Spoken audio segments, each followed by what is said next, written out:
inoportuna la decisión del fiscal de solicitar esa rebaja en la pena de Juana Chaos. Se pregunta el diario La Razón por qué cambia precisamente ahora la Fiscalía de criterio y apoya una medida que beneficia a uno de los presos más emblemáticos de ETA.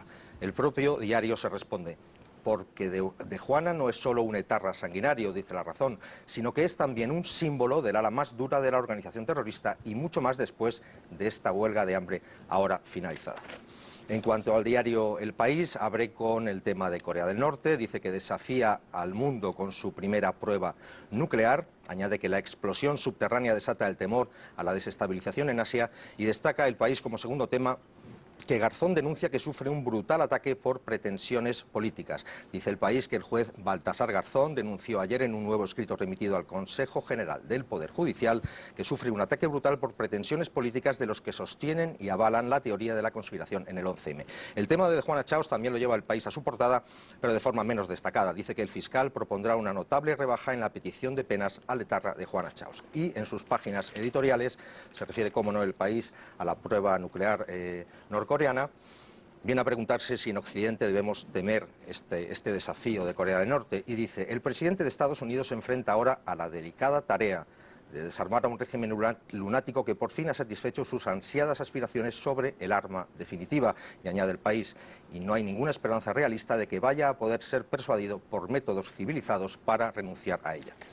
El diario ABC se desmarca del tema de Juana Chaos, de hecho ni siquiera lo lleva a su portada y dice que la policía certificó en 2001 que nunca hubo ácido bórico en el piso de ETA. También destaca, por supuesto, el tema de la prueba nuclear de Corea del Norte. Y por último, Armando, que me gustaría destacar una noticia que seguro que va a interesar a los espectadores y a los lectores del diario La Vanguardia aquí en Madrid, es que dice que Borrell se postula como alcaldable de Madrid, después de que Bono... Lo había rechazado. Se le preguntó, pero lo había rechazado. Efectivamente, lo había rechazado, dijo que era una noticia sin ningún fundamento cuando hace unos días se publicó.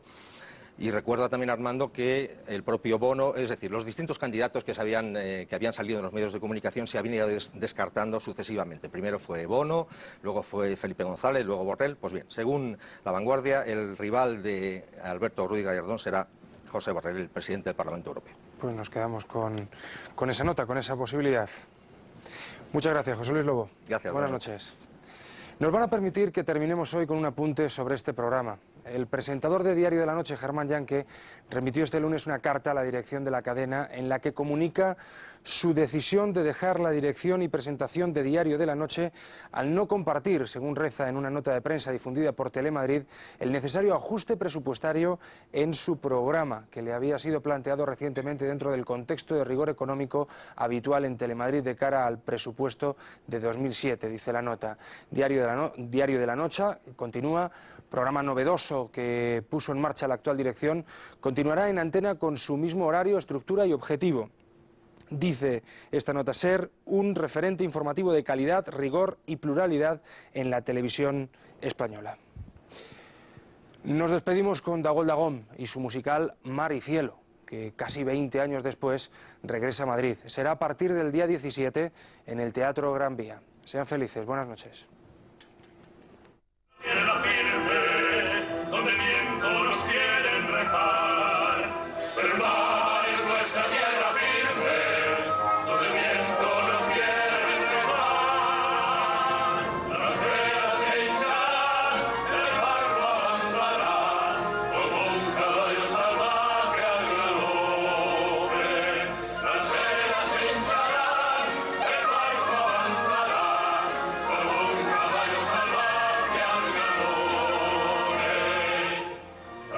Reina de la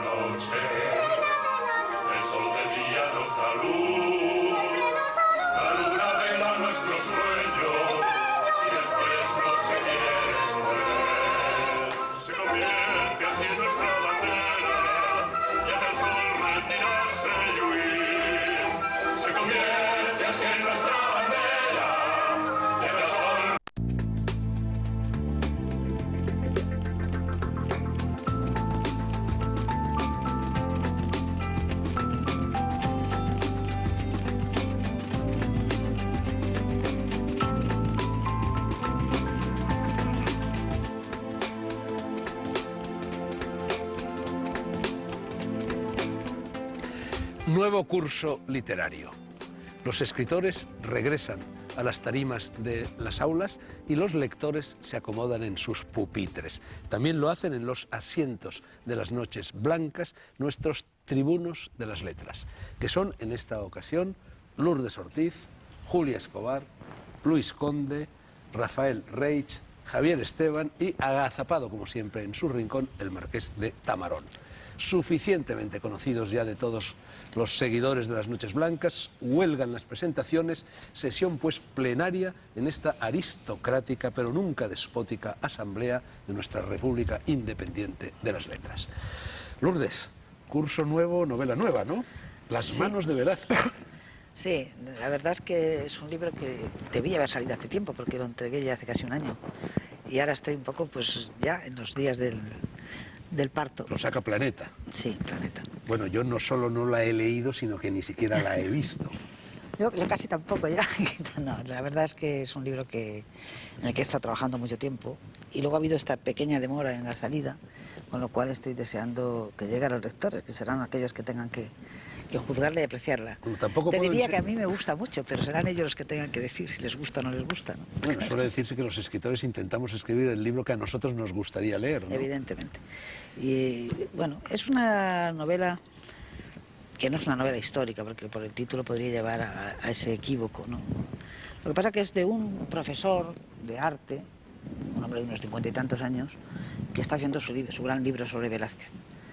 Pero al mismo tiempo se va mezclando su obsesión, él está casado con una chica mucho más joven, apréndete el cuento.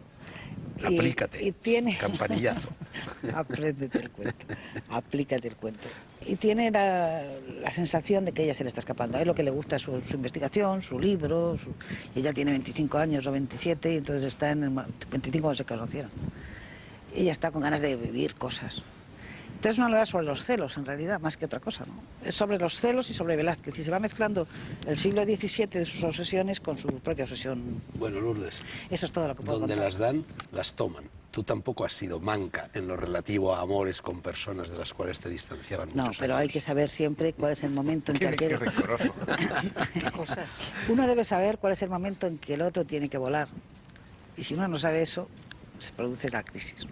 Bueno, cuando el libro llegue a mis manos lo incorporaremos para que los espectadores puedan ver la portada, pero en esa portada sale Velázquez, sale algún cuadro de Velázquez, salen las manos de Velázquez. Creo que al final las pruebas que me han enseñado antes de que el libro esté ya en la calle, sale un cuadro de la pequeña Villa Médicis que pintó Velázquez en Italia, en Roma. Y entonces es una etapa impresionista de Velázquez. Sí. Los paisajes de la Villa Médici. Bueno, en tu trayectoria de novelista, Lourdes, tú has hablado hace un momento de que quizá podría pensarse, aunque no lo es, en novela histórica, pero la verdad es que tú has cultivado la novela histórica. En el caso de Urraca, por ejemplo, ¿no? Y en el caso de La Libertad Libertad. también, sí. Has cultivado la novela negra. Empezaste por la novela intimista, Luz de la Memoria, aunque luego abandonaste esa vía, Hombre, ¿no? pero Luz de la Memoria tampoco es una novela intimista, porque era más bien la crisis de un personaje que había estado muy activo en las luchas contra el franquismo al final de los años 60, 70. Y entonces era más bien su crisis personal, su desarraigo en ese momento de la política, pero también su vida personal. Pero estaba todo mezclado, la política... Incluso, si no recuerdo mal, también, bueno, en la novela con la que te quedaste finalista hace ya bastantes años del Premio Planeta, esa más bien era de denuncia social, ¿no? Sí, era... Bueno, no, tampoco, es que... Yo lo que intento nunca, o sea, mis novelas nunca pueden ser un panfleto. Yo creo que la riqueza de una novela está en la construcción de personajes con todas sus vicisitudes, contradicciones, luchas internas, como somos los humanos, ¿no? Lo que pasa es que aquella trataba, en último término, del tráfico de los niños posibles para ser adoptados, etcétera, ¿no? Se llamaba La Fuente de la Vida. Y eran dos historias, una transcurría en Perú y otra transcurría en Rumanía, que eran dos momentos en que todavía no estaba muy claro eso del tráfico de niños, pero a mí había leído algunas noticias en el periódico que me habían llamado la atención y Y eso me movió a hacer la novela. Ya saben todos ustedes, Las manos de Velázquez, nueva novela en Planeta, de Lourdes Ortiz. Julia, tú también tienes novela nueva. Bueno, yo acabo de Estabas terminar, abstraída. verás, yo acabo de terminar una novela. Lo que ocurre que como está en manos de editores y esas cosas, tampoco me gustaría hablar demasiado para no influirles y que sean justos con ella. No quiero decir con ello que vaya a tener mucha influencia lo que diga, pero sí que me gustaría avanzar que se trata de algo que tú conoces bien también, que es la experiencia del dolor y al mismo tiempo una experiencia satisfactoria de la curación y también de la supervivencia, concretamente de mi operación de corazón y de lo que es un cardiópata, un cardíaco. No hablo de mí, es decir, yo simplemente utilizo mi experiencia y la transfiero en otra persona. Y a diferencia de otras novelas que he escrito, que han sido corales, como dicen ahora, polifónicas, como se quiera decir, esta es un discurrir, un monólogo de este personaje al que transfiero mis experiencias hospitalarias. Y se titula nada menos que San Judas 27. Sí, eso la gente puede creer que es esotérico y que voy por el lado Más que esotérico, demoníaco. Demoníaco. No, es sencillamente el nombre de la válvula mitral, el nombre y el número de la válvula mitral que me han puesto y que ponen al personaje de mi novela, que es exactamente eso, San Jude en inglés, 27, número 27. Oye, ¿quién puso ese nombre? Pues lo puso, es una historia muy curiosa, la cuento en la novela, lo puso su inventor, que al parecer la historia es que él estaba desesperado porque no le hacían caso en los laboratorios y no le aceptaban sus válvulas, su válvula mitral, y entonces entró en un arrebato, entró en la iglesia de San Patricio, en Nueva York, y se fue a la capillita de San Judas Tadeo, el patrono de los imposibles, y le rogó, le suplicó dos cosas. Primero, que se curara a su hija de una enfermedad que tenía, no sé cuál sería. Y segundo, que le aceptaran la válvula, cosa que iba a ocurrir al día siguiente, si que se la rechazaran o se la aceptaran.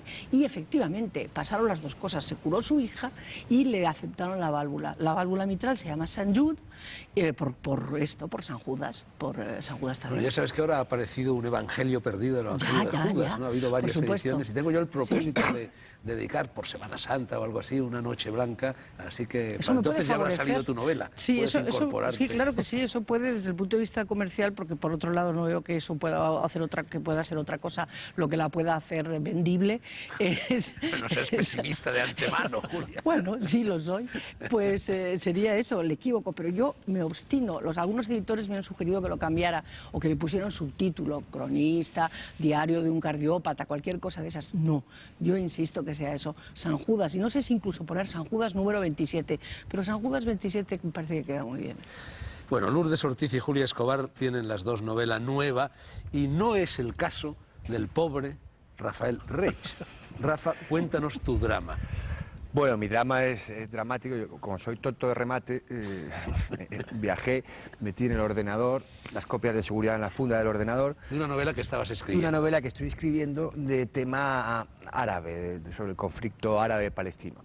Y entonces el Mossad mandó un comando al Autorrey, un operativo. Yo vi unos tipos con cosas negras que subían al autobús y me sustrajo el ordenador. Supongo que lo habrán dinamitado en el desierto del Negev o en algún sitio. No, esperemos que no lo dinamiten en ningún sitio más cercano. Exacto, que lo habrán destruido y habrán neutralizado esta novela que se llama Fuego Amigo. En caso de que algún editor reciba un manuscrito que se llame Fuego Amigo y trate sobre un diplomático alto e irónico destinado en Jordania y calvo, pues, inspirado en Santiago, pues que llame inmediatamente a la policía. Porque pero, bueno, ha sido el ladrón el que la... Bueno, pero se supone que el ladrón letra herido cambiará el título de la novela, por lo menos, para disimular. Hombre, el título es bueno, ¿no? Yo creo, Fuego Amigo. Entonces, yo te sugería el otro día, al enterarme de este percance, de que sería maravilloso que el ladrón fuera un escritor fantástico que completara tu novela con el mismo talento con que sin duda tú la has escrito. O mejor, si cabe. Y que entonces se descubriera de este modo pues un nuevo genio de la literatura. ¿Y los derechos cómo los repartíamos? Bueno, eso todo se puede hablar. Más o menos tú habías escrito media novela. Yo había escrito unas 100 páginas, o sea que sí, pues al 50% nos podemos apañar bastante bien. ¿Y has intentado ya volverlas a escribir? He intentado volver a escribir, pero en mi cabeza la novela perdida había adquirido proporciones legendarias.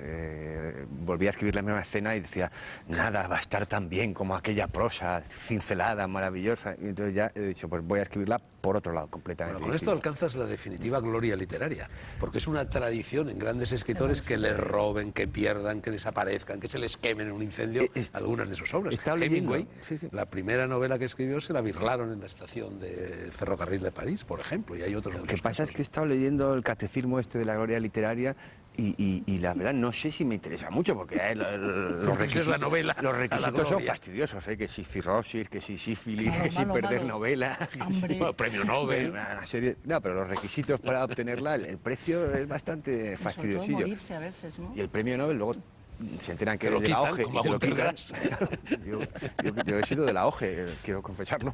Si no, igual cuando me lo den tengo que devolverlo. Pero, en fin. Santiago, ¿qué has ocupado? Yo he este verano? leído. ¿Has escrito no. algo tú también? ¿o No, no, no. Estoy pasando por una sequía creativa. No solo tú, todo el país, ¿eh? Sí, sí, pero la mía es doble porque también me Tus afecta pantanos están la por falta debajo de de agua. los niveles. Sí, sí. No, pero he leído mucho. ¿Tú querías que recomendáramos Sí, pero- libros o después? Pero No, eso pues después. entonces nada. Ahora estamos hablando de, Pues lo que, entonces- de lo que habéis escrito este verano. Por cierto, Julia, tú me has dado, antes de que empezara este programa, esta separata de la revista Sí. Corcilum, Sí. Estudios de traducción lingüística y filología dedicados a Valentín García Yebra. Sí. No me dirás que has Te dedicado digo lo tu que es verano eso. a esto. No, no, en absoluto. Eso fue antes del verano. Comentaré un poquito. No, no lo he traído ahora porque justo este verano me mandaron las separatas. Es nada más que una mínima parte de lo que es el libro. El libro es una cosa así de grande. Es un homenaje a Valentín García Yebra. Valentín García Yebra es un académico de la lengua, un gran traductor y el fundador, por así decirlo, de la teoría de la traducción en España y de la práctica, puesto que él mismo fundó un instituto de traductores, Instituto Superior de Traductores. Era un gran en la- amigo de Cela. en la- sí, Gallego sí que también, lo era. creo, no sé. Él es leonés. Leonés. Bueno, del Bierzo. Del Bierzo, Sí, exactamente. están ahí entre No Pinto y entremos Valdemoro. Entre Pinto y ¿no? Valdemoro, Discusiones, efectivamente. Y bueno, ha cumplido hace poco 80 años y con ese motivo, pues lingüistas, filólogos, traductores, pues se decidió hacer un homenaje y el fruto es ese libro que son todo contribuciones no laudatorias sobre su figura ni hablando de él, sino sencillamente pues con reflexiones sobre la lengua, en mi caso sobre la traducción. Rafa, por cierto, que se me olvidó antes decírtelo, ¿tú no has oído hablar de eso de que nunca hay que poner todos los huevos en la misma cesta? Muchas veces, pero tú no has oído hablar nunca de que siempre pasan las cosas cuando no deben. Justo el día que los pones es cuando... Esto lo digo para rendir un servicio a los espectadores, porque parece ser que tú llevabas en una misma bolsa el ordenador y una copia De seguridad, impresa de la sí, las novela. notas Y en metiste papel, y lo la dejaste copia de seguridad, en todo. el portaequipajes de un autobús. Exacto. Y te bajaste corriendo porque tenías que fumar. fumar. Exacto, culpa del Víctima tabaco. de ese vicio compulsivo Efectivamente. del cual padeces. Tal. Y entonces te dijeron luego, cuando volviste corriendo y ya había desaparecido, que habías cometido el error, porque parece ser que los ladrones, y este es el servicio que rindo a los espectadores, en los autobuses se colocan al final. Entonces la gente baja y ellos van avanzando. Un móvil, de la unas cola del llaves, autobús, un y no van sé qué. birlando todos móviles, Por ordenadores, supuesto, novelas inéditas, lo que encuentran. Cogerlos al paso. Exacto, han pasado, como en el ajedrez. Es Bueno, peligroso Luis, salir pronto. ¿cómo va el humor gráfico en España? Ese libro que sacaste antes del verano. He estado en el verano trabajando en dos. Tengo una novela que está a la cuarta parte. Es una novela que de alguna manera es el salto de un muchacho de pueblo, en ambiente más o menos rural, y que pasa a la capital, a la ciudad, a la gran industria. Entonces, ese salto, como el muchacho que va siendo adolescente y joven encaja en la gran ciudad con los problemas de traspaso culturales, educativos y emocionales que le afectan de una manera traumática. He llegado a la página 50, pero en el mes de mayo me encargaron otro libro dedicado al humor gráfico y a las historietas. Entonces he estado todo el verano trabajando en ese libro que espero que salga hacia Navidades, con lo cual la novela se retrasa en su cuarta parte. Oye, Luis, me sorprendes porque yo no te tenía por novelista. ¿Es la primera vez que te adentras en ese territorio? Bueno, relatos sí he hecho cortos, relatos por ahí repartidos en revistas, periódicos y en antologías, pero novela no me había atrevido porque entiendo que hay que esperar a ser más de los 50 años. Esto tiene que para ver poder... con la jubilación, lo de ponerse a escribir Exactamente, novelas. ahora con la jubilación se puede trabajar mejor una novela. Es un novelista prematuro, entonces, ¿no? Claro, yo vi que Saramago empezó a los 50 y dije, pues no es mal momento para empezar. Y en eso estoy. Javier, tú también tenías un libro que iba a aparecer de un momento a otro y que no termina nunca de hacerlo. ¿Cómo va eso? Parece que ya tiene editor, pero la verdad es que me he pasado el verano hablando con editores y leyendo manuscritos ajenos, Vaya veranito. lo cual es horroroso. Sí. Un editor, tú fíjate que un editor me llegó a pedir Entre una Julia fianza. indagando en García Yebra y tú hablando con editores. Menudo Qué verano. Me llegó a pedir, que tenías tu razón cuando viniste al programa de radio y me dijiste, ten cuidado que la sátira en España cae muy mal. Y hubo un editor que me llegó a pedir una fianza de 3.000 euros para sacarme el libro por si acaso. Otro editor me dijo que acabara con algunos de los personajes que salían y otro lo contrario. Parece que hay otro que lo va a sacar ya. Perdona, Y- pero entre los satirizados estamos alguno de nosotros. No, ¿o no? vosotros. Bueno, Fernando está, alguno de pero nosotros. está bien tratado, sí. ¿Sí? Le daría un poco más de cera. Ah, bueno, mucho cuidado, porque a lo mejor 3.000 euros no es bastante para el pleito que te vamos a Tienes poner. buenos abogados, ¿no? Claro. Oye, Y- ¿cómo que esto de la sátira no está bien visto en España si La ironía es Marcial era español? Sí, Quevedo. Bueno, Quevedo llegó después, pero sí, Marcial son las pero bases estaba de muy nuestra mal cultura, visto, le ¿no? costó La muy ironía, caro, sobre a todo. Quevedo le costó carísimo. Y yo lo que decía era que en general nuestros compatriotas, o todos nosotros, aceptamos mal cierto tipo de bromas, muy mal. Sí, pero que el es verdad que editor la se sátira asuste española suele esperando ser la una reacción, que el ferocidad editor... tal El editor, que- uno de los editores me dijo, yo no quiero hacerme enemigos, tú estás loco, déjalo con tu seudónimo y ya está, ¿para qué quieres sacar este libro? A mí no me... Y ya lo tenía como un libro que iba a sacar. Es sobre el mundo de las letras. Y... No, personajes políticos y públicos. políticos. Eso no pasa Pero es nada, el hombre, los sentido- políticos el están sentido para del eso. humor de los españoles, que he estado indagando durante 5 años, ha ido bajando y subiendo, haciendo Paulatinamente. altibajos, y ahora no es un momento realmente bueno, no solamente para la lírica, sino también para la sátira, porque hay esa crispación que es evidente. Entonces, pocas bromas se admiten a un cierto nivel de cultura. Otros por arriba encajan bien, pero en general no es momento bueno para la Pero sátira. es ¿no? un dilema tremendo en España que, basándonos nuestra literatura en la ironía y en la sátira, Cervantes, Quevedo, seamos precisamente, se acepte tan mal tanto la Y ironía, no la, antecedentes la cercanos ironía, como exacto. Venceslao Fernández Flores, el Efectivamente. gran Venceslao, o como exactamente. Julio Camba, el gran Julio Camba. Y nada, y sin embargo, ni la ironía no se entiende y la sátira no se tolera. No, la sátira se tolera si estás en un bando, si estás en una trinchera, ironía sí, no pero se eso es lo que me entiende. dice el editor. Pero bueno, ¿tú con quién estás? Claro. Decías, yo creo que apuntabas por ahí. Lo que está pasando, y eso tiene mucha culpa el medio en el que estamos, es decir, lo que ha sido el humor televisivo de los últimos años, es que todo se convierte en farsa. En las series está la farsa, pero una farsa además soez, grosera, y un poco esa especie de finura que había y que puede haber en grandes humoristas, que todavía los hay. Sí, los hay, pero... No, pero la farsa sin no embargo, es lo que se sátira. va imponiendo como criterio es Farsa es chabacanería la y chabacanería, crueldad, etc. ¿no? Es... Y eso Sí. lleva a algo muy Mucho triste, ánimo. ¿no? Ha provocado la idea de que el humor, sobre todo es humor andaluz. La gente incluso imita el acento andaluz para contar chistes.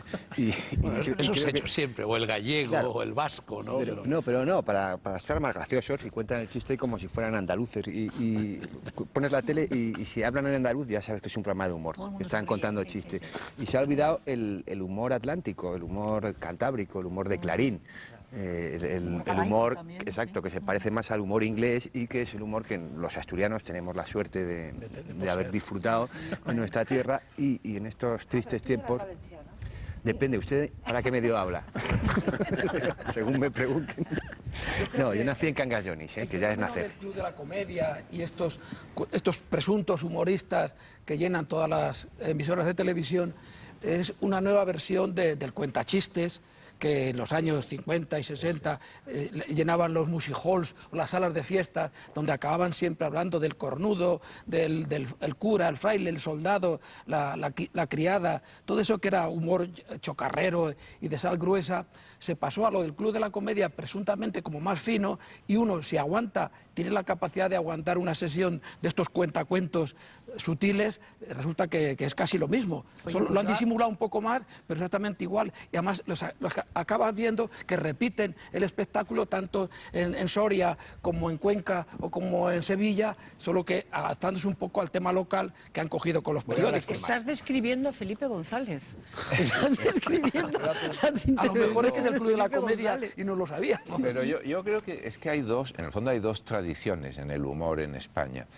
Porque hablábamos antes de Quevedo. Quevedo puede ser desgarrado, puede ser, a veces tiene zafiedad y vulgaridad, pero tiene en el fondo una calidad tal de, no solo en el fondo y no solo en la forma, que se convierte en otra cosa. En cambio, Cervantes, que para mí es el padre de la peor tradición de humor española, el punto culminante del humor español es cuando Don Quijote y Sancho se vomitan respectivamente uno en la cara del otro. Eso era considerado en aquella época como lo más maravillosamente gracioso que había. Eso no lo hacía Quevedo, ¿eh? Yo adoro, eso no lo hacía Quevedo. adoro a Cervantes y además es posible que gran parte de ese humor un poco nefasto haya venido, sea culpable de alguna manera el Quijote.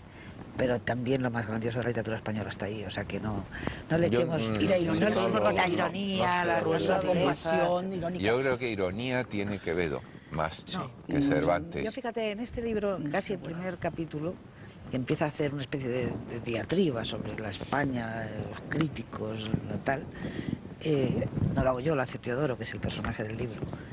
Pero inmediatamente empieza a pensar en dos personajes, pensando en la historia de España. No le cae bien Quevedo, porque estaba siempre... En cambio le cae muy bien Cervantes y Velázquez, por esa sutileza y esa suavidad, y esa ternura con los personajes. A mí me pasa al revés. Esa ternura es muy importante. Yo no veo ternura por ningún lado. Por ningún lado. Tiene una mala uva.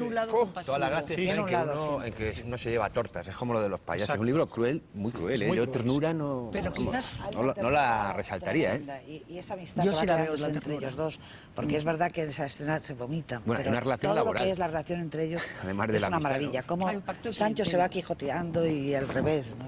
Quijotizando. Me encantaría estar de acuerdo contigo, Lourdes, pero no puedo estar. Es que hemos tocado un tema para Tamarón. Yo, en cualquier caso, después de los excesos del año cervantino, he decidido olvidarme de Cervantes por lo menos durante los 10 próximos años. Así que no intervengo en esta conversación. Tú, por cierto, te has tomado con sentido del humor el robo de la novela, Rafa. Yo, digo, más se perdió en Cuba y venían cantando. ¿Qué vas a hacer? Hay que tomárselo todo con sentido del humor. Creo que también Malcolm Lowry perdió, no sé si también. Una novela que nunca se bueno, Lowry lo perdió varias veces. Paralelo al de Rafa, a Prada. Los 7 pilares. pilares. Le robaron también el ordenador con una novela entera, o al menos dice él. Dice eso, a lo mejor todo esto es una coartada que te estás buscando ante el editor y no existía en las páginas de la novela, Rafa. Antonio Orejudo iba en un tren a un congreso de escritores y Juan el de Prada le dijo, voy a tomarme un café, ¿me cuidas el ordenador? Aquí. Y Orejudo lo destruyó. Y la siguiente, Lucía Echevarría, voy a tomarme un café, ¿me cuidas el ordenador? Eran iguales y los cambió. No iba a hacerlo, pero se le pasó por la cabeza. Dijo, esto estaría bien. Esto que acabas de decir es quevedesco, Sí. Bueno, yo aprovecho ya que ha salido lo del humor. Uno de los libros que he leído con verdadera delicia este verano y que aprovecho para recomendar es este Juguetes para la Paz de Sacchi. Un gran escritor, un gran humorista casi olvidado, que ha sido rescatado por Montesinos, que es una editorial admirable, que nos está devolviendo clásicos perdidos. Y este es un libro, ¿verdad? Un libro de relatos de humor ácido, de humor macabro, de humor pesimista, de humor escéptico, pero verdaderamente es un libro extraordinario, ¿no? Y además las llagas en las cuales mete sus dedos son todo llagas de nuestros días, ¿no? Sorprende hasta qué punto estos relatos son alegóricamente traspasables a nuestros días, ¿no? Quizá que murió además muy aclarar... joven, murió en la Guerra Mundial, en la Primera Guerra Mundial. Él había nacido en Birmania, ¿no? Sacchi era un seudónimo, y de ahí se derivaría, por cierto, el humor de Wodehouse, ya de una forma mucho más dulce, más amable, más, ¿no? Pero en fin, Juguetes para la Paz, de Sacchi. Aclara que no es pacifista, ¿eh? No vaya a haber malas interpretaciones. Era tan belicoso que teniendo 40 años se alistó voluntario para ir a la guerra porque le divertía.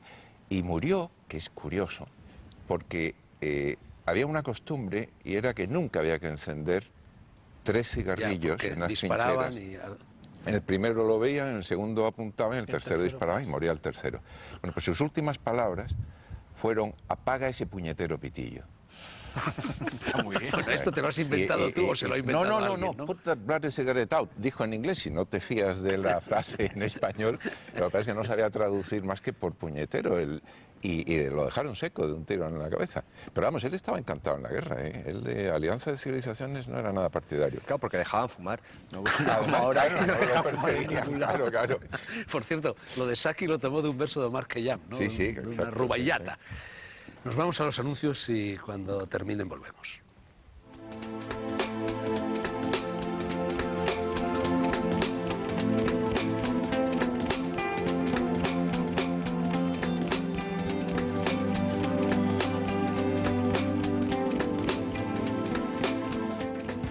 Segunda parte de las Noches Blancas, seguimos reunidos en asamblea plenaria intentando dirimir cómo se encuentra la República de las Letras.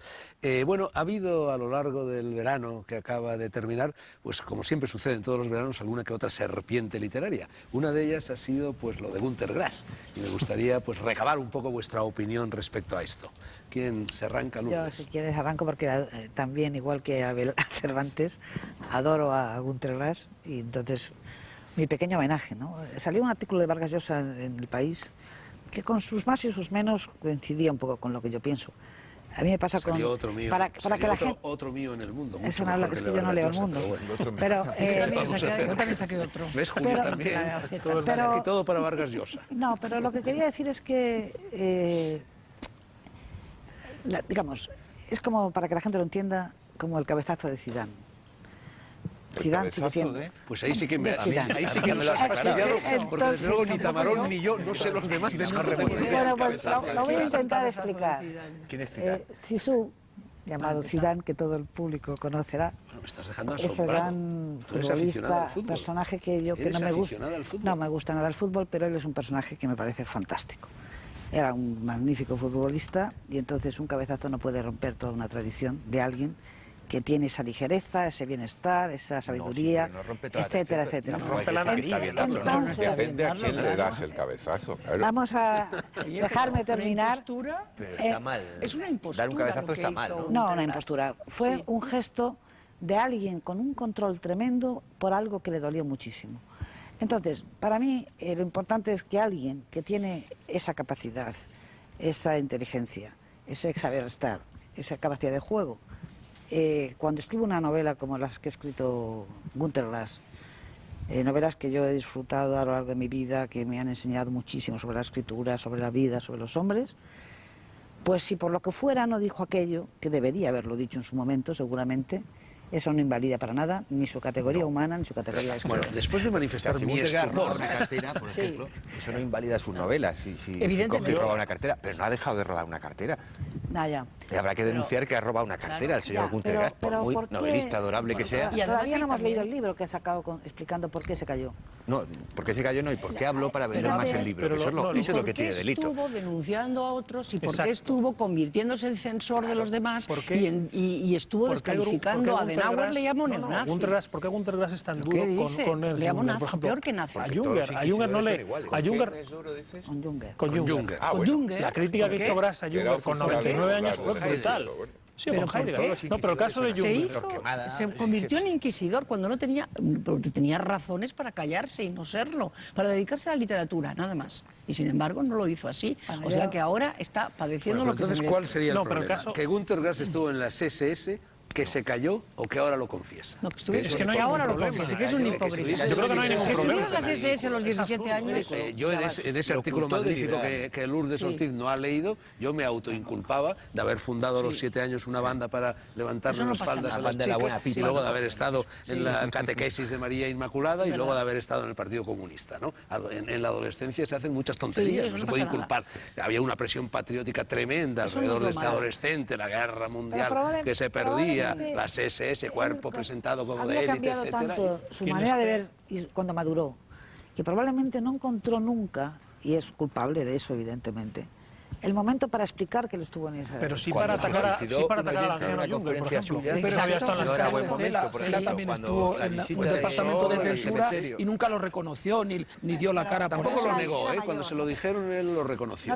Y el momento, Lourdes, es cuando puede vender mejor un libro. Por lo de la censura. Ahora sí ha encontrado un buen momento. De hecho, ahora voy a vender 160.000 ejemplares en una semana. De uno en uno, por favor, Javier o Rafa. Quien esté libre, en su pasado, quien esté libre de yugos, que tire la primera flecha, podríamos decir. Me parece absurdo. Este señor ha podido estar en las SS como el Partido Comunista. Uno vive 17 vidas en uno mismo, dice Jodorowsky, uno cambia permanentemente. Es absurdo. ¿Por qué 17 hombres? Si lo malo no es que haya sido, que se hubiera apuntado a las SS a los 17 para muchos años. sí, para eso ti no, no pero es para lo muchos malo. No, sí, para mí también. Bueno, es es malísimo. malo, de acuerdo, Malísimo. pero quiero decir que no es lo peor. A mí no me parece lo peor, porque él se podía haber arrepentido de eso y seguramente se ha arrepentido. ¿Por qué no lo dijo? ¿Por qué no lo contó? ¿Por qué se convirtió en inquisidor? ¿Por qué empezó a apuntar con el dedito a los demás? ¿Por qué empezó a convertirse en la conciencia del mundo? Por pudor pudo no decirlo y se entiende. Claro. Ya, ¿Por qué lo ha como dicho digo, ahora? que hiciera el inquisidor de otros es increíble. A mí me recuerda a Porque ha Enrique escrito unas Marco. memorias. interés. Antes no había escrito unas memorias. Claro. Ese tipo de cosas las cuentas cuando escribes las memorias.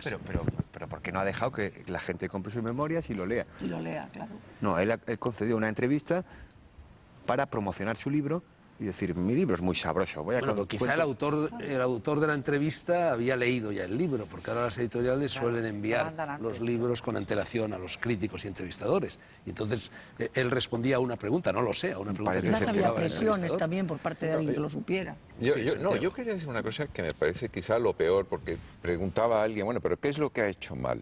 Bueno, yo creo que para empezar a alistarse en las SS está mal, porque no así alistarse en el ejército regular de tu país cuando está en guerra, que es lo que hizo Ernst Junger, y claro, lo que no se puede es comparar. Yo creo que eso es intolerable. Tenía 16 años. Pero tenemos el ejemplo de Ratzinger. Sí, pero El cardenal muy bien, pues Ratzinger. te equivocas y lo Papa Benito. reconoces luego, y Exacto. sobre todo No no se atacas. apuntó a las SS. Él lo No, cuenta no. en la autobiografía. No se apuntó a las SS y tenía presiones para hacerlo. Y no lo hizo. Y tenía la misma edad, 17 Por años. supuesto, Y pero se eso- negó y fue perseguido Pero por sobre eso. todo, si te equivocas, Claro, de todas- porque tienes 16 años y te equivocas y haces una cosa mala, porque ya se sabía lo que era aquello, lo que no haces luego... Se sabía yo no en sé aquel si- momento, un Hombre, chico de 16 por años Dios. en la Alemania no, nazi. en No la, creo que en la la guerra Alemania... sabía lo que No era creo una que SS. supiera. No Yo tampoco sabía. Se Yo lo sabía que lo las sabes tú SS... ahora. No, Fernando, que las SS no eran honorables. Quita comillas o pon comillas, lo que tú quieras. No eran. Y lo otro sí, Yo no estoy tan podías seguro haber... de eso, ¿eh? No, yo creo que sí. Pero sobre todo, es igual, muy bien, una vez que estás dentro, luego o lo confiesas o quizá no lo confiesas, pero entonces te guardas muy mucho de atacar a quienes fueron más honorables que tú. Eso es todo. El caso de Juncker es Eso no se lamentable. puede hacer. De todas maneras, yo que creo se que lo que descalifica por suscita completo. el caso Günter Grass es algo, en fin, más profundo, es algo más serio, y es el viejo problema de si el arte tiene que ser moral o no, lo que decía Oscar Wilde. Porque claro, a mí lo que me espanta de todo este asunto es la corrección política que implica. Es decir, se está intentando que devuelva el premio Nobel o que devuelva el premio Príncipe de Asturias o que se le quite eso son la bobadas, condición eso de son ciudadano. bobadas. ¿Qué tiene que ver eso con su Nada, obra? que ver. Su obra nada. tiene un valor Pero él sí intrínseco. creía que tenía que ver. Aunque Günter Grass fuese el mismísimo Jack el Destripador, da igual, eso no Pero, le va a restar Fernando, mérito a su obra como no se lo restó a Selim y todo el mundo. Y Eso la es lo que crítica iba a no se decir. le está haciendo al Un personaje que escritor. yo no me tomaría nunca copas con él, porque luego uno puede distinguir entre con quién se toma copas y no, Claro, o simplemente claro. es charla. Claro, claro. Es Celine, porque fue colaboracionista hasta el final y porque siguió publicando Lourdes. panfletos pro-nazis. sí. Pero- Ahora bien, deja de ser El viaje Un al gran fondo de la escritor, noche, claro. una de las mejores No, novelas del siglo XX. No, Eso no. es lo que hay que Era tener ese en libro cuenta. con la Pero persona, si quiero se decir, está hablando ahora Ahora- de este hombre, no es como escritor. No. Es como un gran hipócrita. Bueno, pero Eso si es se todo. le pide que renuncie al Estoy premio de acuerdo, Nobel, sí. no Al sé. premio Yo no Nobel le se le pido ha que concedido renuncie no a porque nada. fuera un gran hombre, No, sino no, porque igual. consideraban que era un gran No, escritor. no, que va, que va. Fernando, Lo aquí que es tengo yo que curioso- aclarar una cosa. No, señor, eso lo he investigado yo, lo he leído todas las bases del premio Nobel. El premio Nobel lo fundó Alfred Alfred Nobel. de literatura, precisamente para premiar la valiente Ejemplaridad. actitud y ejemplaridad moral y ética con el compromiso con su tiempo de un escritor. Pues eso es lo que digo Grass toda su Entonces vida. no se Toda lo su merece, vida, claro, no quitando- se lo merece Günter Grass. O sea, No se todos lo los merece. libros de Yo creo A que es Juncker un no hipócrita, se lo pero dieron sí, por sí, eso. sí se lo A puede Juncker le negaron sistemáticamente el premio Nobel por eso. Lo que es curioso que No, y a Borges. Yo no estoy a Borges, increíble, yo no Lo que es estoy- curioso que ha Verga, surgido este verano, la no hay que polémica, devolverlo. o sea, el revivir del mal absoluto en forma de fascismo, que lo hemos visto, por ejemplo, en los periódicos, cuando ha habido países árabes que han pagado páginas enteras diciendo no, lo que es fascista es el ataque de Israel con armas americanas. Y los americanos han dicho, no, lo que es fascista es Hezbollah. ¿Cómo puede pervivir todavía el mito del mal absoluto en un lado político? Cuando no hay revisión en la izquierda, por ejemplo, ¿no? A ningún escritor de izquierda se le ha negado nada por ser de izquierdas, ni un premio Nobel ni nada parecido. Bueno, es curioso, ¿no? Tampoco, Hombre, a Sí, Jung sí, era a todos, Mishima. a Borges, a Jung. No, pero es verdad que por haber Eichmann, militado en el Sí, sí, sí. estalinismo, por no decir comunismo, nunca se le ha, Nunca se le ha negado nada. impedido Nunca que se le tuviera ha Mientras que el el premio mal Nobel. se identifica, el Sí, mal sí. absoluto con el fascismo. Es una cosa muy curiosa. Eso es lo de Martin Amis, el libro famoso de la risa o lo de Stalin, sí, Sí, lo de que cuenta Kova- eso, Kova porque el Kova el terrible. terrible. ¿Por qué razón?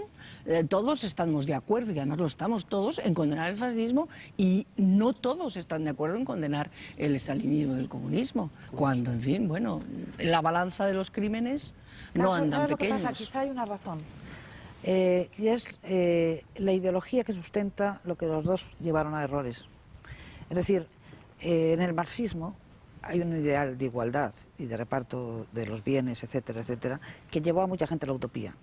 Mientras que en el otro, la idea de las razas como prioritarias unas sobre otras, hay una idea ya de partida que es verdaderamente... Sí, pero no, eso en el fascismo no había nada de raza. Que luego los políticos, en ambos casos, fuesen dictadores, llevaran al totalitarismo y a los crímenes, puedes condenar los regímenes, pero la idea que estaba detrás hace que muchos que lo han defendido, yo misma, por ejemplo, sigamos pensando que había una raíz honesta y reivindicativa en aquellos que lo Sí, defendían. pero también Pero está, Lourdes, también perdona. está la lucha Etnias de clases enteras. y está Pol Pot, que exterminó a un tercio de la población Sí, basándose en sí. el odio de En lucha el de odio, clases. claro, Y claro. exactamente igual que el odio de Hitler de raza. Y a los discriminaba a la gente que llevaba campesinos, gafas, a la- por ejemplo. Exacto, o la gente que era guapa o que Y a llevaba los gafas o que había campesinos. estudiado, o que No, no, sabía no, leer. no, había Tiene gafas de auténticos y intelectual, verdaderos pues, claro. exterminios No está por tanto- razones étnicas. Pero Sí, perdón. Sí, sí, sí, por llevar Quiero gafas decir, o es que es bigote diferente. incluso. La No, no, no es aplicación diferente, es y el exactamente disparate igual. es como cuando se dice si Wagner tuvo o no que ver con las matanzas de los campos de concentración.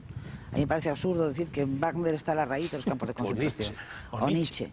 Y sin embargo, de alguna manera se relaciona una cosa con la otra.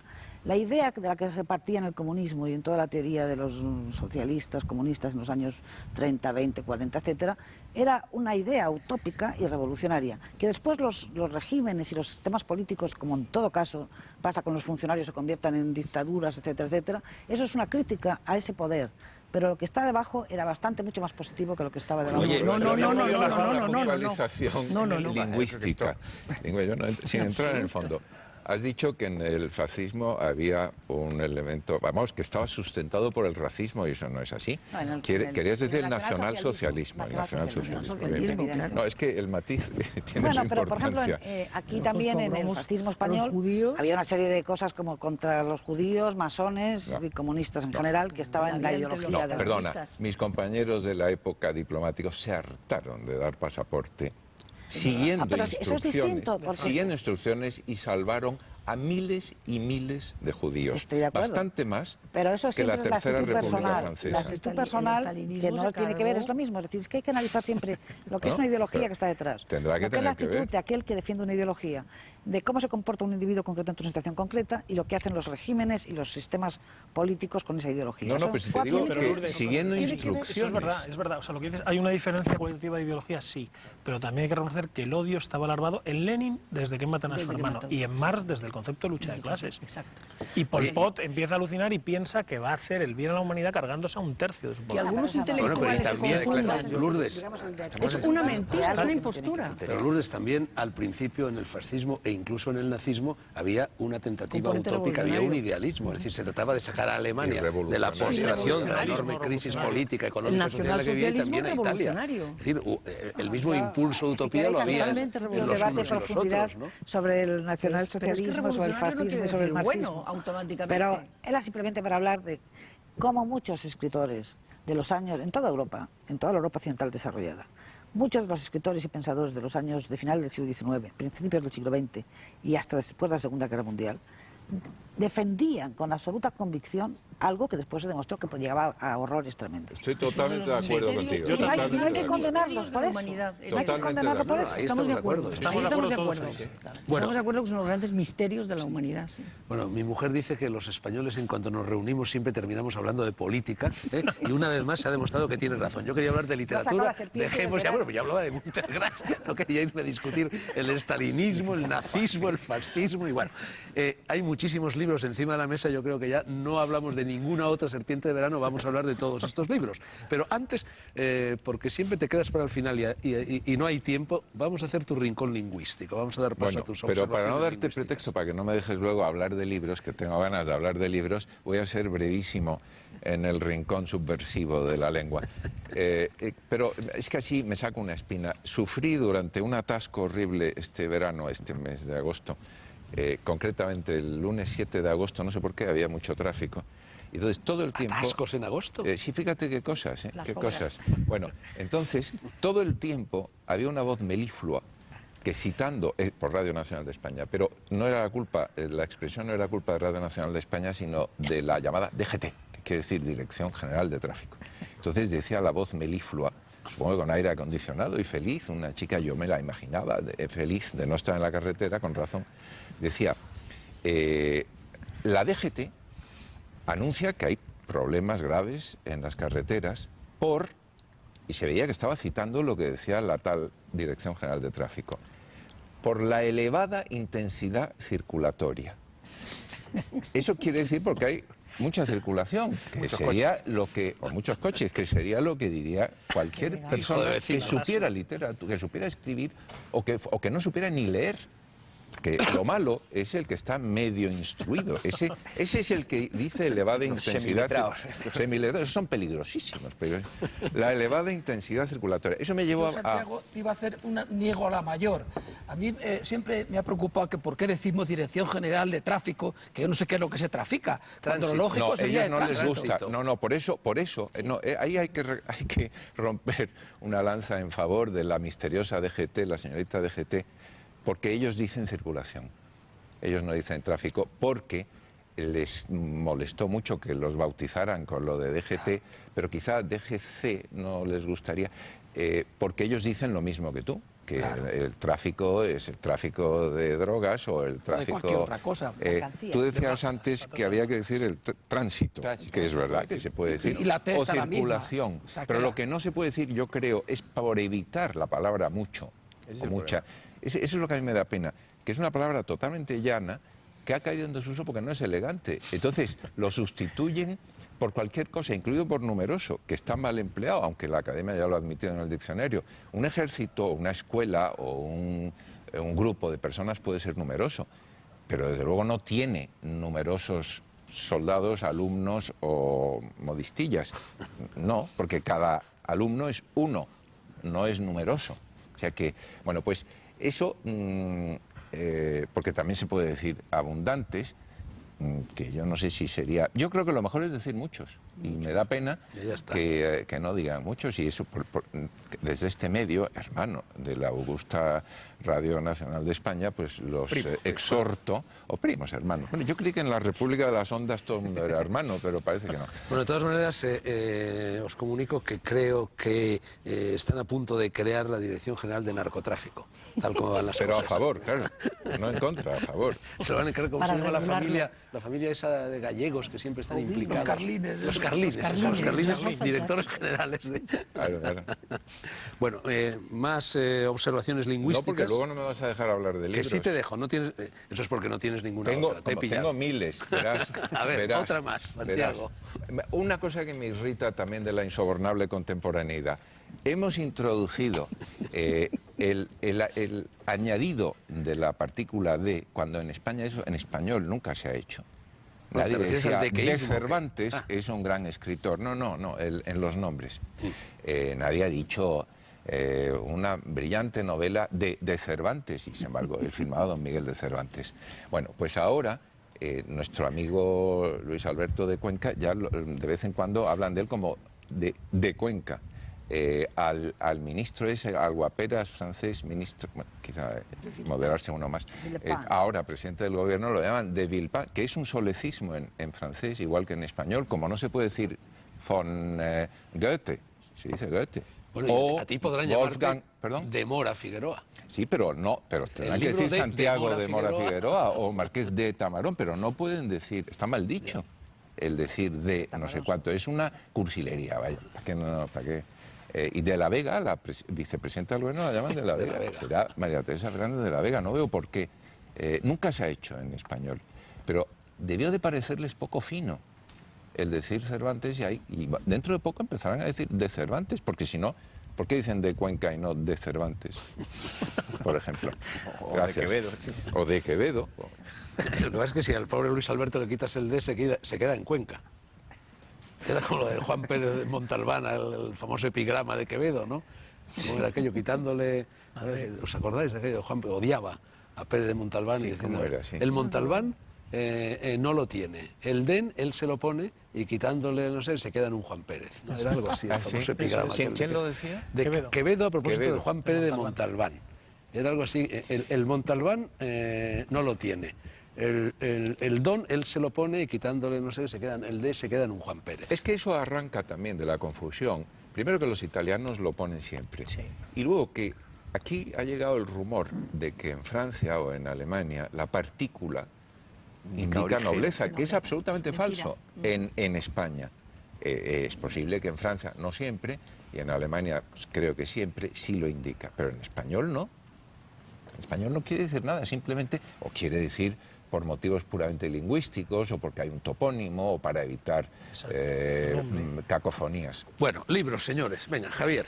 Bueno, pues yo he estado leyendo este verano de Jordi Esteva, Los árabes del mar, que va a aparecer yo creo que en breve en las librerías, y que es la búsqueda Enséñalo bien. Lo enseño bien. Y di el editor. El editor es Península, Altair Viajes. Es un libro que él pretende que sea una novela, en realidad es un libro de viajes contado en primera persona, que empieza con la búsqueda que él hace a través de las películas de Sinbad que veía de pequeñito, de todos esos mitos del Índico y de la navegación que hacían los árabes, y fundamentalmente de toda la mitología. Él piensa que las historias de Sinbad son creadas para proteger al comercio y para asustar a otros hombres, como podían hacer los griegos, y que no vayan a donde están las materias de valor. Yo creo que es al revés, exactamente, que la gente va a buscar, entre otras cosas, valor para poder ver mitos y para poder crear historias, como ocurre en Grecia también con Ulises, ¿no? El libro yo creo que va a dar luz a toda esta parte que no se conoce en absoluto en España del Índico, y a los árabes, que eran árabes paganos, a los árabes del mar, a los árabes piratas, a toda la civilización, que por supuesto es anterior a lo que se compone luego Enrique el Navegante, y muy anterior a lo inglés. Todo este mundo, la verdad es que desaparece en los años 50, como aquí el burro y con la televisión, ¿no? Es un mundo que está muerto, pero es un mundo que se puede recrear en este libro, de Jordi de Esteva. Jordi Esteva y no de Esteva. Y luego he leído también esta revista Ulises, el número 8, porque sale cuando puede y quiere, y entre los temas tiene a Jodorowsky, tiene el viaje que hicimos y el homenaje que hicimos a Hoffman por el centenario de la LSD, recoge la conferencia en el Ateneo, y tiene luego una serie de entrevistas Enseña, Javier. a Manu Villascusa, por ejemplo, que es un psicoterapeuta. En fin, es una publicación que está a medio camino entre la nueva espiritualidad y las tradiciones, y también el mundo de las drogas, y creo que es bastante recomendable. Bueno, y también he traído libros para tirar al cajón. Sí. Venga. Pero Empecemos lo tengo que por tirar ahí, sin ¿ves? explicar. El lenguaje de Dios, que he vuelto a releer, que es un libro de la nueva era, típico. Yo creo que lo considero un libro de humor bastante bueno. Voy a leer un fragmento. Es de un psicólogo que trata a sus pacientes y que trata de explicar a través de qué y de qué manera habla Dios continuamente todos los días. Y para ello emplea los materiales, lo cual es, en fin, es poco escrupuloso profesionalmente, pero emplea los materiales que a él le han dado sus pacientes. Y dice, un amigo mío, Alexander, no se decidía sobre el destino de sus vacaciones. Estaba cotejando varias posibilidades cuando se quedó dormido. Tuvo un vívido sueño en el que vio aguas azules con casas de un blanco cegador en la cima de una montaña. A la mañana siguiente estaba hojeando folletos de viajes cuando se topó con Mykonos, la joya de las islas griegas, en una fotografía a doble página que mostraba justo lo que había visto en su sueño. Reservó el viaje y pasó unas vacaciones fabulosas. El siguiente, ejemplo de epifanía. Warren me escribió contándome que le iba tan mal en su negocio que había decidido abandonar a su familia para dejar atrás sus dificultades económicas. Mientras hacía las maletas, vio a una mujer en televisión. Usted tal vez no crea en sí mismo, pero Dios sí lo hace, dijo. Conmovido por aquellas palabras de aliento, Warren pidió ayuda a su pastor, permaneció junto a su familia y su negocio pronto cambió de rumbo. Bueno, Y para no sigas, tíralo. Y excepcionalmente otra perla, no, esta perla que es enviaremos increíble. esa caja viaja a la isla de Mykonos. Tomé mi para que última pueda gota, disfrutar allí de- esta que es muy americana, tomé mi última gota de alcohol el 17 de febrero de 1980. Después de dar tumbos durante más de 20 años, mi epifanía llegó cuando me arrestaron por conducir ebrio. Es el Bush. Vamos, ahora una voz femenina, Lourdes. Bueno, Nos pues, saltamos a Luis, sí, volveremos, yo Luis, he a ti. traído libros que he estado últimamente leyendo y que me parecen espléndidos. Es decir, que no son inmediatamente... Dámelo y decir, lo enseño yo, que lo haré seguro mejor que tú. Pero os olvidáis todos de enseñar los libros, venga. Es el libro, esa novela de Toni Morrison, que se publicó, parece que es en el 2004, en el 2005 salió la edición de bolsillo. Amor, que es una maravilla, y que había leído varias novelas de ella, pero no había leído No esto. digas que es una maravilla, di algo más Voy a concreto. decirlo, ¿por qué? Bueno, pues ese mundo, ese universo, Toni Morrison fue premio Nobel en el 94, 93. Y es una de las escritoras afroamericanas. Negra. Negra, negra. Campanilla. Afroamericana. Es afroamericana. Y es magnífica en el tratamiento de todos esos problemas de la vieja situación rural de los negros y de los blancos y sobre todo de las mujeres. Y esta es una novela preciosa realmente, en donde va contando a través de 3 vidas de 3 mujeres que prácticamente están siempre solas metidas en una casa, todo lo que ha sido ese pasado desde los años 40, desde el año Una 40. especie de Bernarda Alba. No, van saliendo personajes, ella tiene una especie de delicadeza para contar los matices más oscuros de la gente a través de una sensibilidad espléndida. Y es una gran novelista y por eso la traigo. Luego tenemos esta, de Colin Toibin, publicado por Edasa, esto es del libro, que es, retrata al novelista adulto. Él es un escritor, bueno, en el que ha intentado reconstruir, lo cual es muy difícil y muy peligroso, la biografía de James, de Henry James, a través de una novela, no de una biografía.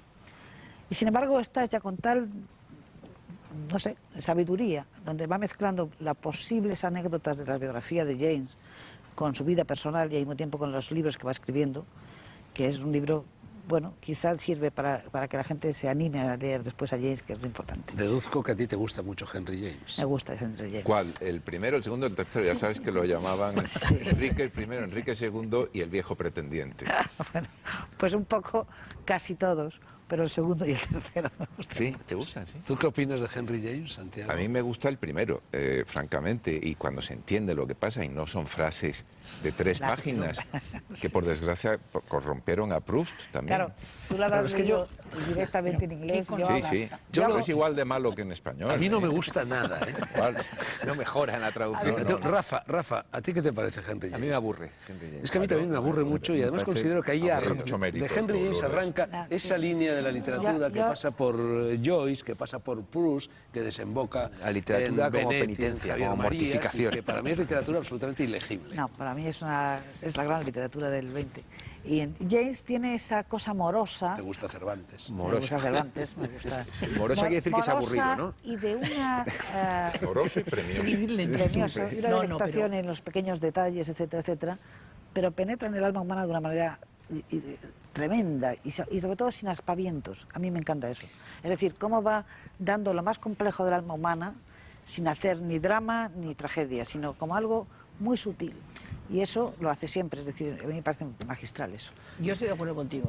Bien. Estoy de acuerdo contigo y me gusta muchísimo 2 cosas concretas de Henry James.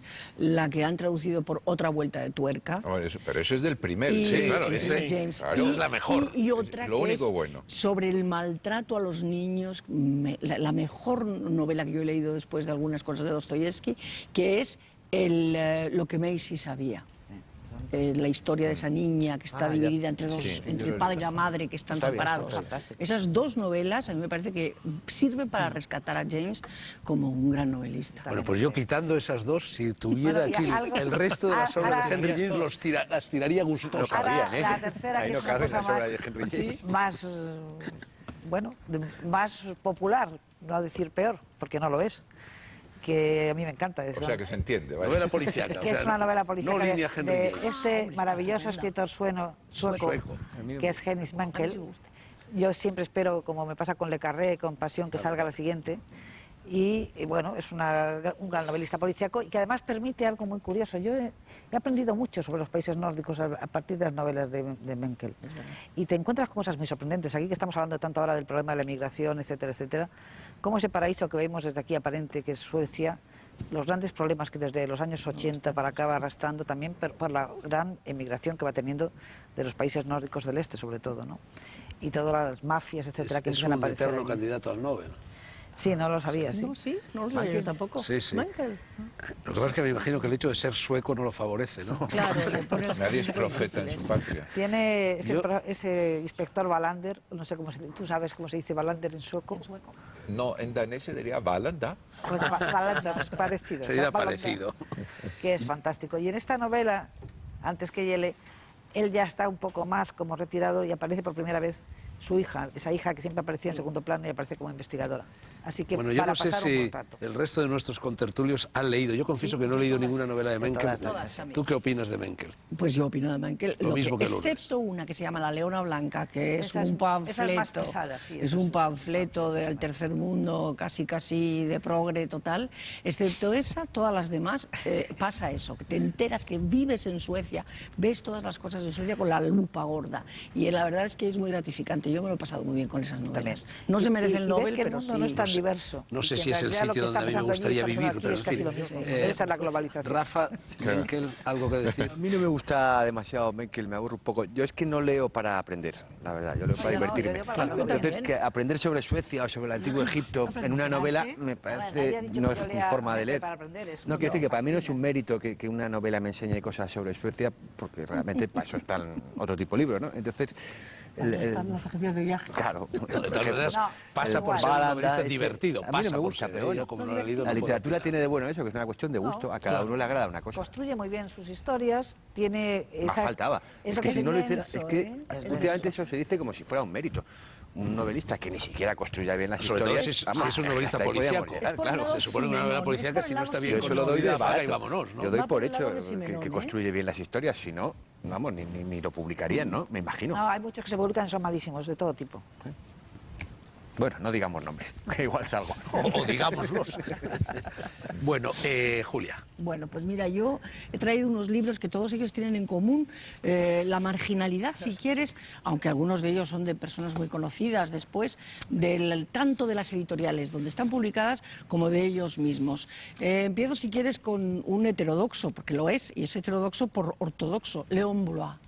El escritor francés católico, su madre era española, su padre francés, él fue irreverente hasta determinado momento de su juventud en que se convirtió al catolicismo y con esa pasión que le caracterizaba, esa extremosidad suya, del mismo modo que había sido un anticlerical irredento, se convirtió y fue un ultraclerical también irredento, que es lo que se le ha reprochado constantemente, reaccionario, etcétera, etcétera. Algo como Y ha Colodel, sufrido- ¿no? Sí, un sí, lo que paralelismo pasa con que Colodel. un poquito más exagerado. Si hemos dicho antes que entre Cervantes y Quevedo es donde fluctúa la novela española, a lo mejor con él sería, en Francia, sería Rabelais, vamos a poner Boileau, pues y me parece que lo indican en algún momento, no sé si en una nota, en el prólogo, y tiene razón el prologuista, es rabelesiano. Él es del lado rabelesiano, va por esa vía. Apocalíptico, nada integrado y absolutamente rechazado en O sea, todas no partes. era de centro, no era tibio de no, corazón. nada de Tampoco era centro. reaccionario para mi Tampoco lo gusto, era, ¿eh? no, en No, absoluto. No es eso. Era agrio, que es distinto. Sí, es ¿Era qué verdad. has dicho? Muy Perdón. agrio. Agrio. Y pesimista y con una Tenía experiencia... mala fondinga, que sí, y con una experiencia del dolor y de la desgracia y de la desdicha que evidentemente no perdona. Es de los que no perdonan. Y estas historias impertinentes son eso, impertinentes y son desasosegantes. Es incómodo. Es desde luego un escritor incómodo. Pero yo estaba terminando, estaba con mi novela incómoda también esta y me Permíteme llevé un momento por antes. eso. Santiago, Sí. has dicho mala fondinga. No, Eso no lo había ¿no te oído yo suena? nunca antes, ¿no? Igual a Malafollá, Sí, no, Y ya va me la imagino, mala sí, leche, me si imagino, queréis pero caigo, vamos. pero yo me he vuelto fino en este ilustre República de las Letras autónoma que has dicho, y entonces no me atrevía a decir, pero es Pero en ¿sabes Andalucía de se dónde dice viene lo de malafondinga. fondinga? Es un andalucismo, Sí, vamos. sí, con perdón, porque veo que aquí hay una unidad. Rafa, Lo único que estáis de acuerdo es en contra Asturias, en Andalucía, Cangas de cosa Onís, que eso me de duele, fondinga. pero- La fondina, no, ahí follamos ¿Tú no? directamente. Ah, bueno. Sin eufemismo. Julia, perdón. Es, Es que el la soriano editorial- es muy antiandaluz. la ¿sabes? editorial- Pero qué manía tienes, Sí, todo sí, lo no, contrario. Pero te he si calado, te he calado. Toda mi La policía no es tonta. toda mi dinastía paterna, a la que también pertenece Lourdes Ortiz, procede de Aljaraque. Ah, procede bueno. de Huelva, no. Te doy este soy perdón. profundamente andaluz, Bien. más que tú. No, Hombre, más imposible, la no lo mitad- reconozco, pero bueno, No, la otra ahí no, te pero- ando. Bueno. Julia, perdona. No, que te iba hemos por el lado de que hablaba antes también de la marginalidad, si quieres, o de la no comercialidad, o no como pasa con Planeta, etcétera, etcétera, sino lo que es lo artesanal de la editorial, que es, me parece, Menos Cuarto, es esa editorial. Es porque- Menos Cuarto, Menos sí. Cuarto, exactamente. Es una editorial pequeña, con el mérito que tienen esas editoriales pequeñas y literarias y que persiguen, bueno, pues un ideal que es publicar lo que les gusta. ¿Es El- uno de los editores a los que has ofrecido tu novela? No, en absoluto. Pero mira, aprovecho. Publicaron un libro muy bueno que se llama Crímenes Contados, Sí. que tiene un cuento mío. Pues entonces. Creo que es una gran editorial. Estás de acuerdo, es una gran editorial, una gran pequeña editorial. Y un poco en la misma tónica de editoriales no demasiado conocidas y desde luego de marginalidad, está esta de Arca Ediciones. Arca Ediciones es la editorial de la Fundación Rafael Cansinos Asens, que está sacando todas las cosas de Rafael Cansinos Asens, traducciones inéditas, etc., o recopilaciones La lleva su de hijo, traducciones. creo. La lleva su hijo, efectivamente. Y esto es un alegato pacifista de Andreyev, de la guerra ruso-japonesa, que más que se vende como un alegato pacifista, y efectivamente Andreyev, que también padeció hambre, como le pasó a Blois, que también padeció marginalidad, que después conoció la gloria literaria y que después fue víctima de la Primera Guerra Mundial, en realidad, y luego de la Revolución Bolchevique, que acabó muriendo en Finlandia como un perro. Andreyev escribe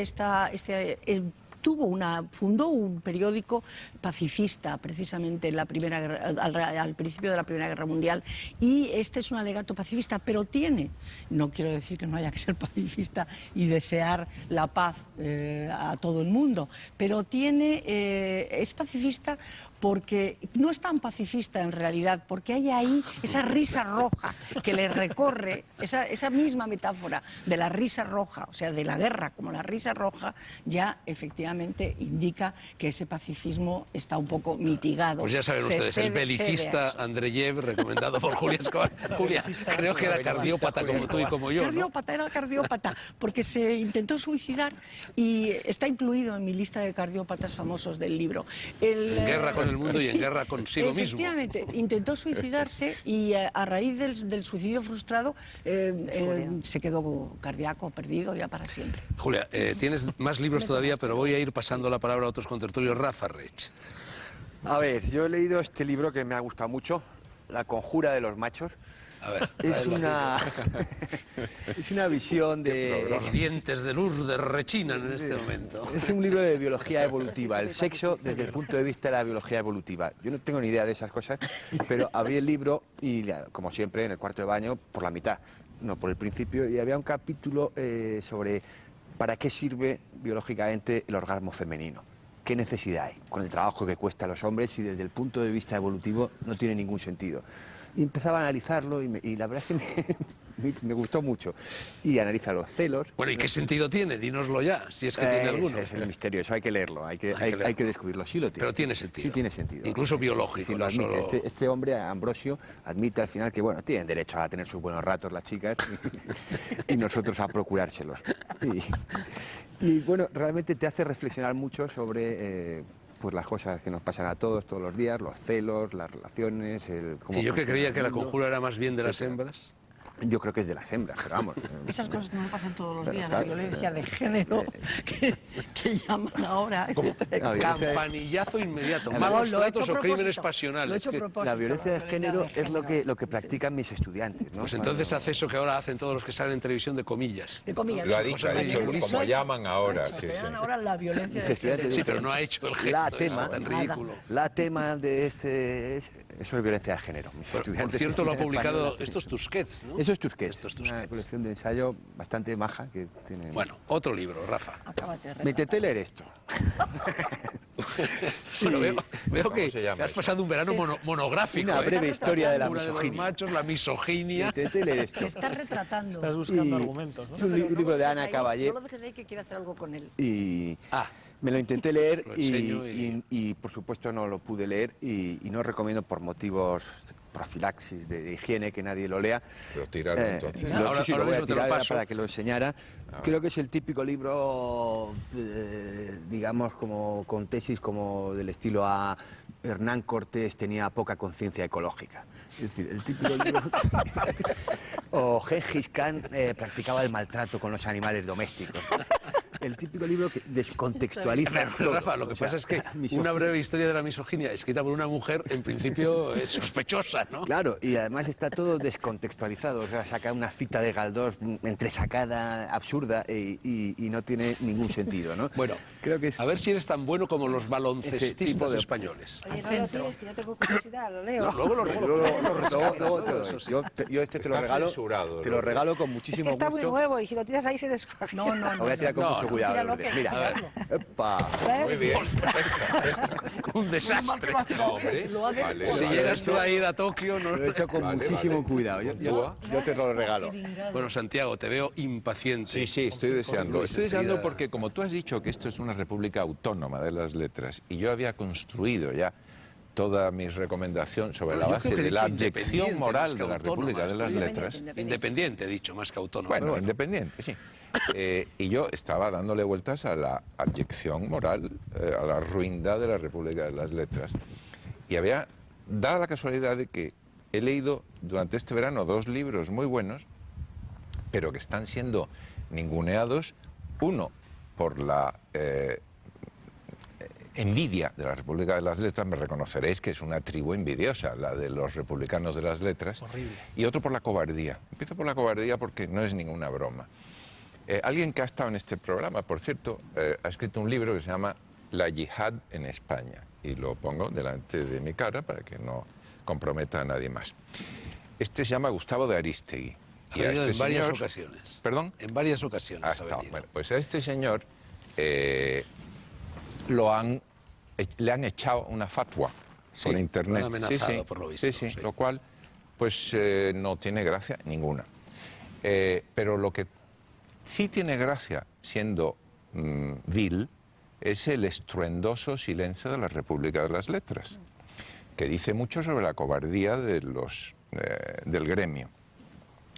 Y yo quería simplemente decir que eso es un hecho empíricamente demostrable y que a mí me extraña que nadie, ningún escritor, ni periodista, ni columnista de derechas, izquierdas o centro haya dicho nada. Luego he pensado que puede que sea por cobardía, no solo creo física. haber leído Sí, algo. algo se ha dicho. En alguna Yo no he columna leído más que un del artículo Mundo, seguramente. de otro... Sí, en el el día de la Mundo dieron la presentación noticia, dieron la noticia, pero no ha habido ningún comentario firmado por un escritor. Puede que sea por miedo no solo a que lo maten a uno, que ya es, en fin, un Respetable. motivo, respetable no, pero existente, indudable. Comprensible, Pero digamos. puede ser, y me temo que también lo es, por miedo a la incorrección política, porque como es lo que dice, es como se pueden imaginar, por el título y el subtítulo, La Yihad en España, la obsesión por reconquistar al Andalus, y a él no le divierte la idea, digamos que no es partidario, pues claro, el defender a un amenazado de muerte del por mes de eso... agosto estuvo en las Noches Blancas hablando de Sí, este sí. libro, precisamente. Bueno, pero pues en fin, habrá que tomar precauciones.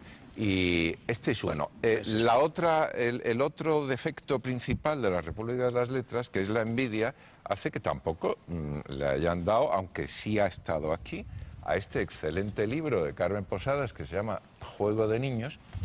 Pues yo francamente creo que si fuera fea y no se vistiera bien, pues es posible que le hubiera ido mejor el libro. El libro es magnífico, está escrito con muy buena mano. Antes hablabais de novelas policíacas inteligentes y bien construidas. Esto es un modelo, aunque no solo es novela policíaca, sino novela de costumbres, una sátira de la sociedad actual y a la vez con mucha penetración psicológica. Y creo que no hay que descartar el que se vuelva en contra del autor lo que en otros momentos históricos hubiera estado a su favor. Yo creo que vivimos en una época donde la envidia es muy fuerte. En España doblemente, en la República de las Letras. ¿Quieres quizá ganarte los favores de Carmen Posadas? Me basta con su amistad. Me basta con su amistad que disfruto. ¿Alguien ha leído el libro de Carmen? Yo no lo he leído, No, la verdad. pero yo tengo entendido que Carmen Posadas me llama la atención lo que dices, no de que sea guapa, que lo es y que viste bien, que es indudable, sino que me llama la atención que consideres que está marginada. Yo creo que es una triunfadora, yo creo que es una de las personas... tiene mucho éxito. Sí, es una de las escritoras He dicho en la República de las Letras. Y en la República de las Letras también, he dicho en la República de las Letras. ¿Te refieres a los críticos literarios? Esos son la República de las Letras, a los selectos, a los exquisitos? Los elegantes, entiendo, sí. Oye, pero guapa. Bien vestida, Premio guapa, Planeta, y Premio Planeta, de mucho y con éxito. éxito. No, el éxito que encima además... me refiero a la República de las Letras. A Joseph Roth. No, la República de las Letras encumbra a muchos pelmazos. Y no vamos a dar nombres, aunque porque no vamos a hablar de Juan Benet, que es realmente uno de los escritores más pesados del siglo XX español. O su directo discípulo. ¿Quién? Pero no, en ambos casos, yo aquí ya me pegué un día casi con vosotros. No tanto como eso, no te pegas. Sobre todo Benet, pero también Javier Marías, que es su directo discípulo según tú. Son magníficos escritores y por tanto hay que... Ya sabes la frase que cita... Bueno, vamos a ir más atrás. Azorín, para mí es el más aburrido de la historia. Yo, en cambio, tengo que disentir. ¿Estamos de acuerdo? A mí me gusta Azorín y mucho. Pero Rafa Reig, en su excelente novela manual de literatura para caníbales, cita una frase memorable que tú atribuyes, que ya la hemos citado, me parece, en algún programa, que tú atribuyes a Almudena Grandes y a Luis García Montero, que otros atribuyen a Ángel González, pero todos ellos niegan su paternidad. Pero la frase es magnífica. Dice, Benet y vamos todos con flores amarillas. Está bien. Está bien. Está bien. Bueno, Luis Conde. Sí. Yo iba a reivindicar este libro de relatos de Olga Lucas, que es una hija de exiliados, nació en Toulouse y ahora es compañera de San Pedro. San Pedro hace el epílogo del libro y son 3 relatos excelentes en la vena de lo que Santiago acaba de decir, de medio bromas, medio contar la realidad que nos circunda y en la que estamos inmersos, de gente que tiene problemas, que está enferma o que ha salido de una operación, cosas que por aquí han circulado bastante. Y uno de los relatos es... Ya os llegará a vosotros. Uno de los relatos es un doble positivo, o sea, es un adolescente con sus problemas de educación y de desarrollo porque tiene 2 padres. Su madre reconoce que en la misma noche de la gestación tuvo dos una noche animadita. Claro, tuvo dos compartidas y que hacen el análisis del ADN y los 2 dan positivos y los 2 padres reivindican al hijo. Entonces el problema es cómo... Eso es imposible. Cómo vive el adolescente en su colegio, en el ambiente, en el barrio, teniendo 2 padres y una madre. Entonces, el relato es divertidísimo, lleno de ingenio y el final de la situación pues completamente abacadabrante y divertida. Pero está escrita con tanta gracia y con tanto, diríamos, mala follá, que resulta divertidísimo. Fondinga. Y que tiene una gracia estupenda. Otros 2 relatos son de una ruptura en una pareja que nunca se encuentran, que siempre van a destiempo, se citan en los sitios y nunca coinciden, y lo está contando la mujer, sus problemas de desencuentro. Y el último relato es una mujer que está contemplando el mar constantemente porque se ha quedado viuda y el tratamiento que le establece el psiquiatra. La relación entre el psiquiatra, la enferma y el desaparecido es divertidísima y lo ha editado Janes. Y con mucha brevedad, Luis, que estamos... Me quedan solamente... Voy a dar 2. No, Di otro más. Este, que me parece un libro magnífico, yo creo que es el libro del año en España, Los reinos de la casualidad, de Carlos Marzal, el gran poeta premiado doblemente, y aquí hace su primer acercamiento Pero es del en año prosa. pasado ya. Sí, de Salió, yo creo que finales salió del en año. 2005, creo Sí. que salió. Pero el libro es extraordinario y yo lo he vuelto a sacar ahora en el verano para releerlo y lo recomiendo encarecidamente porque es como la Divina Comedia, pero en gracioso. O sea, tiene el tratamiento de desvergüenza, del lenguaje y de utilización como un poeta solo podía hacer y cada uno de los temas que toca en los 6 círculos en los que mete a la humanidad son absolutamente extraordinarios. Yo no he leído nada tan escatológico, tan duro y tan fuerte como algunos de los relatos en que él hace. Y creo que es una novela que hay que reivindicar otra vez. Y por último, para tirar al cofre de los muertos, he traído esto, que es un bestseller durante todo el año, La historiadora. Uy, eso se ha vendido una barbaridad. Y se sigue Además, vendiendo. fue uno de Todavía estos está bestsellers decretados como bestseller antes de que saliera. Está en todas las grandes superficies, sigue al lado de la caja, todo el mundo se lo lleva. cómo Y es se un llama libro el autor? repugnante. La historiadora. Pero ¿cómo se llama el autor? Es autora. Elizabeth Autora, bueno. Kostova. ¿Cómo se llama? Es- ¿La afortunada? La afortunada. Es sí, una, sí. una revisitación del mito de Drácula a través de la postura pedante, engreída y pretenciosa de los anglosajones, tanto ingleses como norteamericanos. Ella se presume que es una profesora que investiga y que sabe de Drácula y de la historia de Europa. Baja a Rumanía, entra en Turquía, llega a Rusia, investiga todos los antecedentes de Drácula y todos vistos a través de la premisa de la cultura anglosajona, que parece que es la única que sabe. ¿Alguien ha leído ¿Me La está historiadora? divirtiendo mucho? Yo, no. Has hecho muy mal el trabajo de demolición. De la misma forma que Lourdes va a repescar lo de la historia de la Sí, yo voy a misoginia, tú puedes repescar repescar eso. La historiadora. Pues yo lo he hecho y me Tíralo, parece tíralo. que ahí lo he dejado. Bien. Sonaba bien, es verdad. Sonaba bien, sería buena Bueno, yo pinta. como siempre... No era nada zorín. Que ¿Eh? cada vez que se tira un libro, aunque sea... me da repito, pena. luego. Como tú eres cervantista, Tú eres buena. haces buena la frase Eres esa de que buena. no hay libro que no contenga, no hay libro tan malo que no contenga algo Sí, pero él bueno, que eso quema, es de él quema Cervantes. casi toda la biblioteca. Quema unos cuantos, sí. Bueno, yo, como siempre, en casa del herrero, cuchillo de palo, no puedo hablar de los libros que traigo. Los voy a mencionar únicamente a Abel Pose, magnífico novelista argentino, en mi opinión, nos da En letra grande, publicado por MC, pues una serie de encuentros con grandes escritores, Nabokov, Borges, Roberto Arlt, Neruda, etcétera, con los cuales he estado en contacto a lo largo de su vida. Del libro de Sacchi ya he hablado. He leído, yo no había leído nada de Javier Velasco. Yo no sé si vosotros estáis muy al tanto. Javier Velasco, yo no sé si es mexicano o colombiano, no lo dice la contraportada del libro. Fue ganador del premio Alfaguara con una novela que se llamaba Diablo Guardián. Y la verdad es que por casualidad ha caído en mis manos este verano este libro, El materialismo histérico. Un libro que fue primero, El dólar o el deseo. Y entonces son una serie de relatos sobre seres de nuestro tiempo, de esos que salen fundamentalmente en la telebasura, pero en fin, escrito con un sentido del humor, con un sarcasmo, con una crueldad quevedesca, con una ironía verdaderamente notable y muy bien escrito. Y fue también una agradabilísima sorpresa este libro de Félix de Azúa, Esplendor y Nada, publicado por Lector, que recoge las columnas que estuvo publicando Félix de Azúa con ese título, Esplendor o Nada, en El País, desde 1997 hasta 2002. Y verdaderamente es muy difícil que las columnas sobrevivan.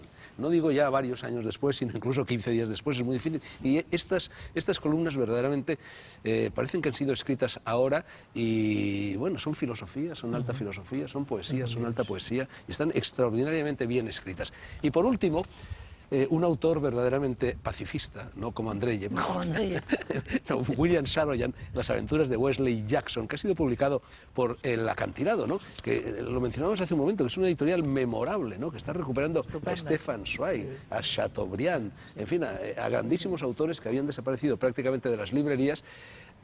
Y a Chesterton también, por ejemplo, y está rescatando también a William Saroyan, ¿no? Ese escritor de origen armenio cuyo primer libro fue Las aventuras de Wesley Jackson, y se lo encargó precisamente el Pentágono para que diera una visión amable de lo que era la conducta de las tropas americanas fuera de los Estados Unidos en la Segunda Guerra Mundial.